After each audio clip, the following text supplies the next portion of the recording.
Hello learners, welcome back to the online learning session. In the previous session, we have understood the financial reporting, the financial reports, objectives of financial reporting, and the various characteristics of financial reporting. Also, we have covered the different types of financial reporting, which basically includes the balance sheet, income statement, cash flow statement, and the statement of retained earnings or the statement of shareholders equity. Now today we'll start with the next point of unit number 3, that is intra-company and intercompany analysis. So first we'll look towards the content of this point. So when a company analysis is done amongst the internal companies of a same group, it is intra-company analysis. And when company analysis is done amongst the various companies of different groups, it's called as intercompany analysis. Now we'll see in detail what exactly intra-company analysis.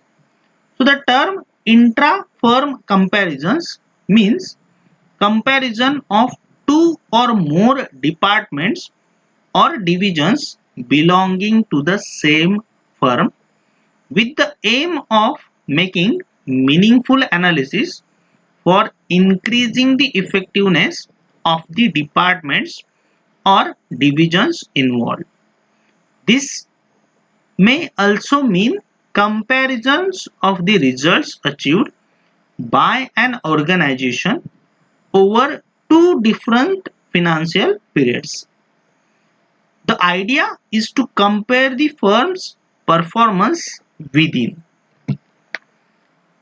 One method of evaluating a company's current financial position and condition is to compare them with the company's past results. This is called as intra-company comparison. An important topic in this type of comparison is the evidence of trends, indications that a company's performance is stable, improving, or deteriorating not only in the short run but also in the longer run. Most companies now present minimum 2 years of comparable data in their financial statement. Many of them also includes 5 years, 10 years or 15 years of summaries of the key financial data. A critical point to remember while preparing the financial analysis information for use in intra-company comparison is the need for consistency over time. Whether a company prepares operating segment information, interim data, percentage analysis, ratios, or the SEC reports, each year's information should be consistently presently so that valid and reliable comparisons may be made. Now, as we have cleared with the intra-company analysis, we'll see the advantages of and disadvantages of intra-company analysis. So first, we'll look towards the advantages. Intra-firm comparison helps an organization to understand its own strength and weaknesses and also the way it has evolved over a period of time. It also helps to control the cost, that is the cost control decisions, pricing decisions, production planning, expenses planning, future investments, which are all those decisions which may vary, will be facilitated and help by a sound intra-firm comparison.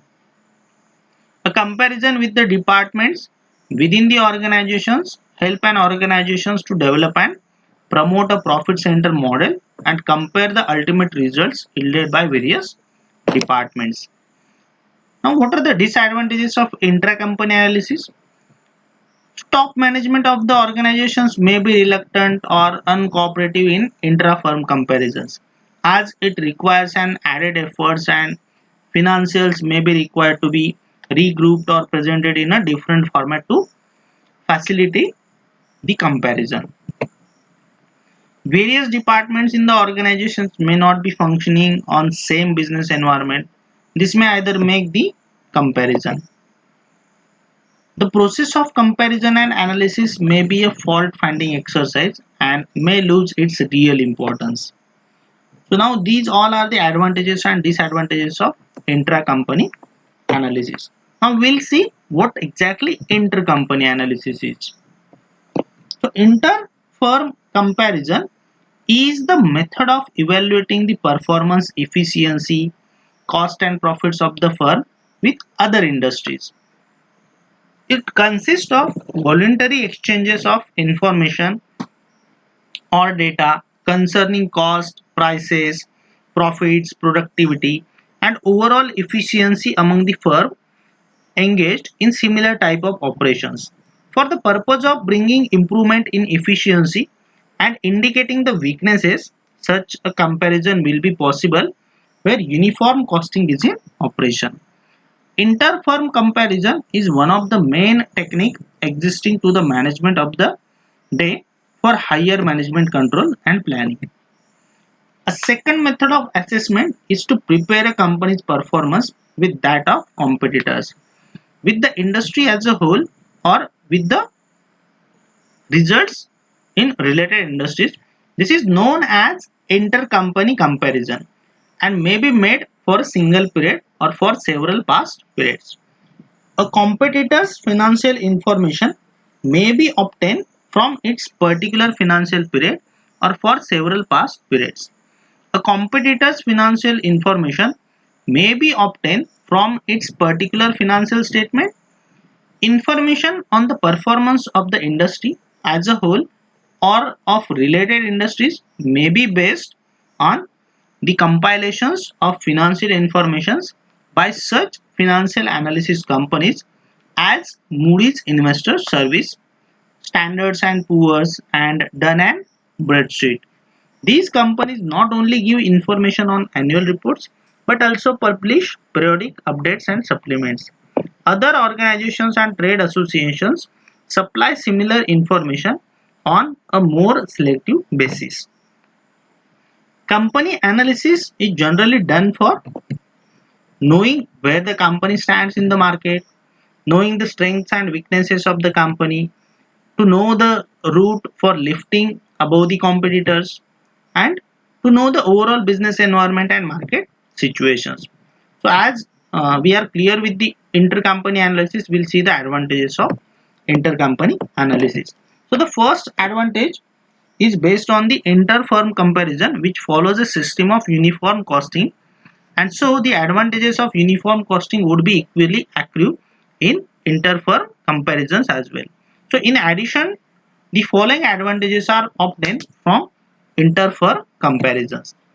So benefits industry as a whole, as benefits like elimination of destructive and unfair competition, increased productivity, standardization of methods, and better bargaining power in dealing with the government, etc., are available to the industry as a whole. Then the next advantage is maintains secrecy. As indicated earlier, the participating firms are known by code numbers and the data is presented in the form of ratios. This helps in maintaining secrecy of the firms. Each firm knows only its own code number but is unaware of the identity of other firms whose figures it receives for the comparison purpose only. Then it reveals the weaknesses and strengths. Inter-firm comparison spot weaknesses and strengths of a business in relations to the others in the industry. Then it creates cost consciousness. A sense of cost consciousness develops in the member units, which results in a tendency to control and reduce cost by optimum utilization of resources. Then services of specialized agencies. Specialized knowledge and experience of the central organizations are available. Research may be conducted for the industry as a whole the results of which are made available to the participating firms.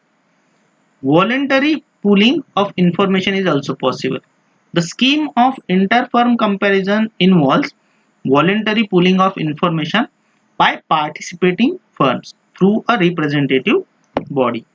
So now, as we have seen the advantages, there are certain disadvantages of intercompany analysis too. A scheme of inter-firm comparison may suffer from the following disadvantages. Difference in the nature and size of the member firm makes its operations difficult. The top management may not be convinced of the unity of the scheme and thus may be reluctant to disclose data of a confidential nature. Then efficient firms may not like to participate because of the fear that information supplied by them may be utilized to their disadvantage, and inefficient firms may come up to their level. Then if there is no proper system of cost accounting, the figures supplied may not be relied upon for the purpose of comparison.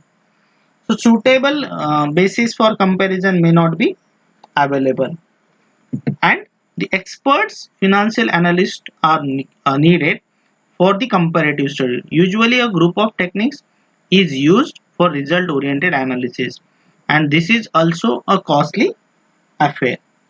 So now we all are clear with the inter-firm and intra-firm or intra-company and intercompany analysis, and also we have understood the advantages and disadvantages of both the analysis. So today we'll stop here, and in the next session we'll start with the next point, that is macroeconomic analysis. Thank you.